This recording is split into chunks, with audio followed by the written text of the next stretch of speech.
에드바르트 뭉크는 노르웨이 출신의 표현주의 화가이다. 유년 시절 경험한 질병과 관계, 죽음의 형상들을 왜곡된 형태와 격렬한 색채에 담아 표현했다. 독일 표현주의 미술에 중요한 영감을 제공했으며 삶, 사랑, 죽음에 관한 시라고 부른 일련의 작품을 통해 생의 비밀을 탐사하듯 인간 내면의 심리와 존재자로서의 고독과 불안, 공포의 감정을 깊게 파고들었다. 에드바르트 뭉크는 1863년 노르웨이 남부의 작은 마을 르텐에서 태어났다. 이듬 1864년 그의 가족은 지금의 오슬로로 이주했다. 뭉크는 어린 시절부터 평생 동안 그를 짓누르게 될 가혹한 운명과 마주해야 했다. 먼저 그가 5세 때 어머니를 결핵으로 떠나보냈다. 그로부터 9년 후에는 누나 역시 같은 병으로 세상을 떠났다. 여동생은 우울증으로 치료를 받아야 했고 엄격한 기독교 신자였던 아버지는 여동생과 마찬가지로 우울증에 시달리다가 뭉크가 파리에서 살았던 1889년에 세상을 떠났다. 그 남동생도 1895년에 30살의 나이로 사망했다. 뭉크 역시 병약하여 질병이 늘 따라다녔다. 뭉크는 어릴 때부터 그림의 재능을 보였지만 예술가를 탐탁지 않게 생각했던 아버지의 반대로 1879년 오슬로에 있는 기술대학에 들어가 엔지니어가 되기 위한 공부를 시작했다. 그러나 잦은 병치레로 학업에 지장을 초래하자 학교를 그만두고 화가가 되기로 결심했다. 1881년 왕림 미술공예학교에 입학한 그는 노르웨이의 유명한 자연주의 화가 크리스티안 크로그의 문화에서 프랑스 인상주의를 배웠다. 그리고 한스 예거가 이끄는 극단적 자유주의자 그룹인 크리스티아니아 보헤미아에 합류했다. 뭉크는 예거에게서 영감을 받아 어둡고 고뇌에 찬 자신의 삶과 심리적 경험, 그리고 사랑과 죽음에 대한 견해를 작품에 반영했다.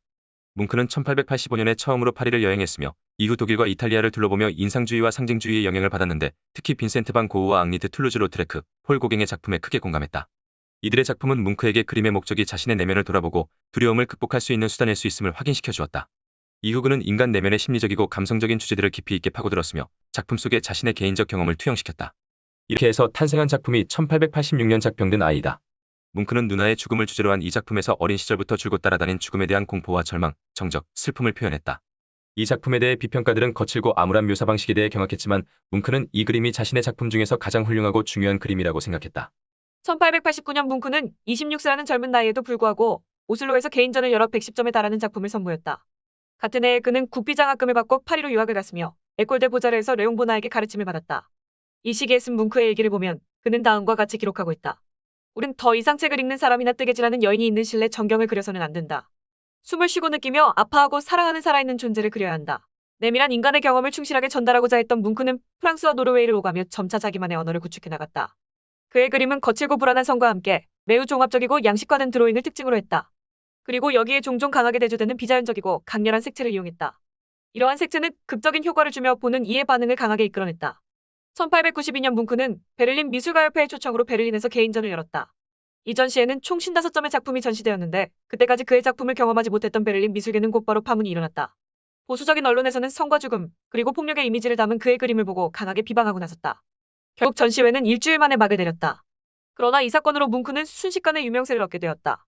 또한 이 사건은 베를린 미술가협회의 분열을 유발하여 이후 베를린 분리파를 탄생시키는 계기가 되었다. 뭉크는 1893년부터 생애 프리즈 연작을 그리기 시작했다.